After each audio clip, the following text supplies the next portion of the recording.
Hey, what's up, guys?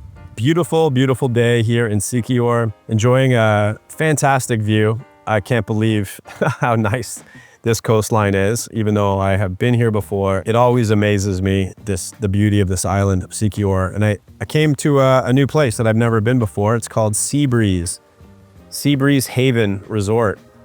Opened up 4 months ago. It's got 5 of these A-frame cottages.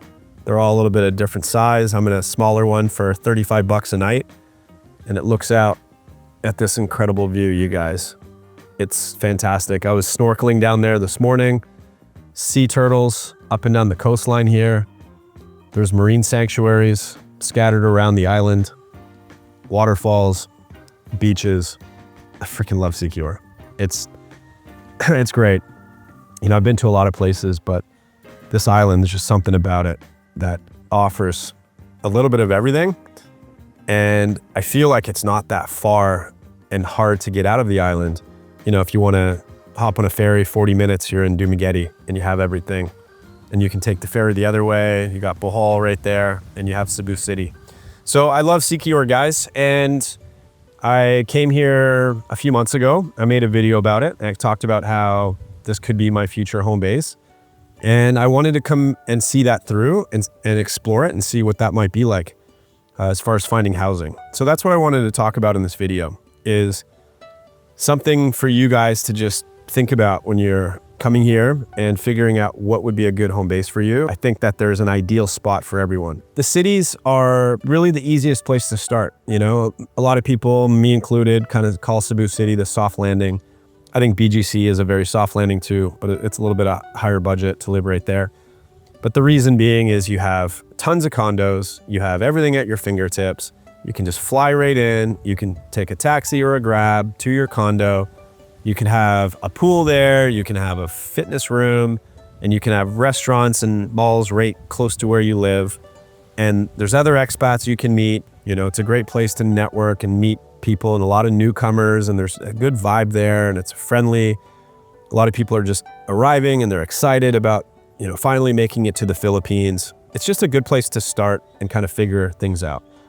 Some guys want to leave after 3 days. Other guys want to stay for a few weeks, maybe a few months, and even a few years and call it their full-time home base. To each their own. It's not for everyone. But because of those things that I listed before, it's a good starting point. But it doesn't fulfill what a lot of guys are looking for, you know, coming to the Philippines and maybe wanting more adventure or wanting more nature, or they sort of envision themselves being close to a beach or being able to snorkel or being able to, you know, well, not being around traffic and just being able to ride a scooter, a motorbike on a beautiful road, which I've done a ton of, and it is my favorite stuff. The times that I feel the most alive and happy here and all my memories that really stand out, those feelings, they're not memories of me being in Cebu. And so when I came to Siquijor last time, these were my thoughts. I was kind of like, okay, I'm happy in Cebu, but I can see myself trying to live in a place like Siquijor, like actually live there, not just visit there for a few days. And I didn't know when the right time would be. And I thought after several months in Cebu City, I want to get out and explore again and make my way to Siquijor and see what it would be like, housing in particular. So off I went, guys. And just to give you a little recap on my most recent adventure and to give you some ideas of things to think about or places to visit, you could do the exact same thing that I did and you'll be happy if you like the same things that I did. But I rode from Cebu City up and over the mountain to Toledo City. It's actually quite a nice ride. I'll throw some maps in here, guys, and show you, but you kind of go up and over. It's about an hour and a half or so. And then you have to catch one of the Ro-Ro ferries, roll on, roll off. There's 2 ferry options. You can hop on the ferry to get over to San Carlos.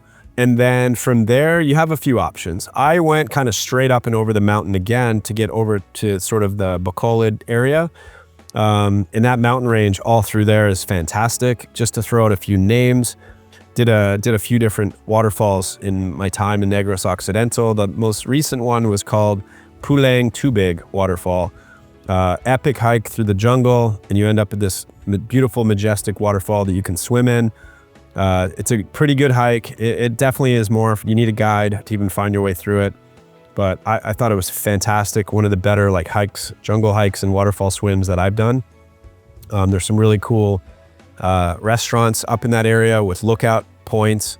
I'll put some titles in here, guys, just to kind of, because I can't think of the names right now, but just to put on the radar for you if you're going to explore it, and places definitely worth checking out. If you want to check out a beach in the area, like if you are thinking about living in Bacolod, Lakawan Island is probably the closest beach that you can get to for a day trip to enjoy. It's a short boat ride to get out there. It was awesome. White sand. It was nice for a few hours. They have like kind of a bar restaurant there, a bit of a resort thing happening there. So that's worth checking out if you're going to be exploring that area or thinking about living up there. A main target on this trip, guys, that I've never been before is Sipalay. So I rode down from Bacolod. It's about 4 hours to get down there. Beautiful ride. And when you get to the Sipalay area, you know right away the coast is unique. There's some different islands right off the coast. The backdrop is just awesome, jungly, lush kind of mountains. There's beautiful rice fields. It was so awesome coming in. And I stayed at a place right on Sugar Beach, which is a fantastic, beautiful beach. Very long beach, deep beach, not crowded at all.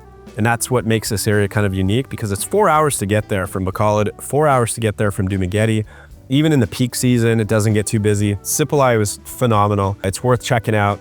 And then I rode down the coast to make my way all the way around. I ended up at a place called the Cuckoo's Nest, where I stayed for a night. Another place, put on your radar, a place to check out. You can do a day there out of Dumaguete. It's about an hour.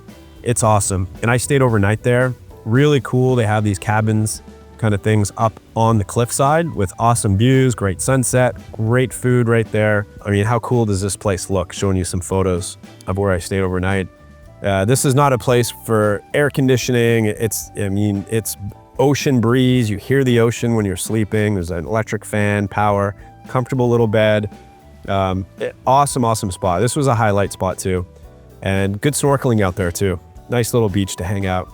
And then I came back through to my old stomping ground of Dumaguete, met up with some friends, spent a few days in the Valencia area, and it reminded me of why I love that area, and I always will.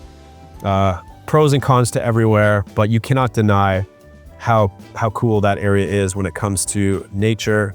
Some great restaurants, new restaurants that weren't there when I was there last time. So it is a booming area. This place called the Fin Bar that I went to was so awesome. Like, look at the architecture of this place. Great menu.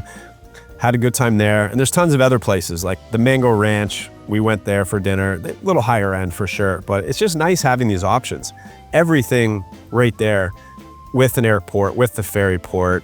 Siquijor is close by and easy to get to Cebu, easy to get to Bohol. The thing is, guys, wherever you live, you just make it work for you. You find the people you connect with the locals. That's something that my buddy that lives there does very well. He meets so many local people from the top all the way down. He built a beautiful house on the cliff there, and he became friends with like the builder and the architects, the engineers, all the way down to the construction guys and the sari shop owners all around where he lives. And he's absolutely happier than he's ever been. American guy with his wonderful wife, very nice couple, and they love it there. So anyways, that's an area that if you've never been, with the right perspective, you just can find yourself a really happy, awesome setup there for nature lovers that don't want a big city. But as I said, I was on my way to Siquijor. That's what I wanted to discover, and I've been here now for a few days. And I definitely feel the same way that I did last time. And my tripod's goofing up here. Let me just pull it up. Sorry about this. And I am so freaking like psyched about being here. Already done a bunch of snorkeling, staying in these cool places, meeting some great people. There's a bit of an expat community here. It's going to be harder to find a place here. So mostly like the really nice places to stay are vacation focused rentals, Airbnb, maximizing what they can get with short term. So it's really hard to find long term in some of these nicer options. Let me not forget, if you do come here and if you're going to live here, one of the perks is there's awesome restaurants. It's becoming a real established destination spot where we went to eat at this place called Dolce Amore, Italian food, top notch. The Baja Bar, love that place. Great food, great nightlife here. Surprisingly, really good nightlife. Lots of live music. There's a lot to be loved about Siquijor, and I am definitely going to figure this out. But because it's hard to find housing, you have to be patient. You have to like find a place to get started. So I ended up finding a place in town, gonna go like month to month, and keep looking for a place, because everyone says eventually you can find what you're looking for. You know, whether it be in the San Juan busy area or further away where I am now in Maria, which is just epic, beautiful, more chill, like out of the way a little bit. But it's an hour and a half to get around the island. So it doesn't matter where you are, it's great.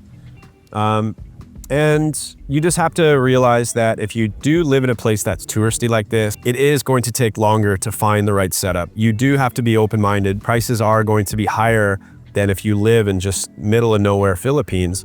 And I do want to contrast that real quick, because my buddy just found a house in San Carlos, and I don't know the details offhand, but it's like half the price, right, of what you would pay, or way less. I think he got like a 3-bedroom house for really, really cheap for him and his fiance. But it's San Carlos, and he's aware. He even himself called it like a sleepy little town. It's not a tourist spot. It doesn't have what Siquijor has, but he's going to travel out to do that. So if you want a budget place, that is an option too. So you have ease of the city, condo living.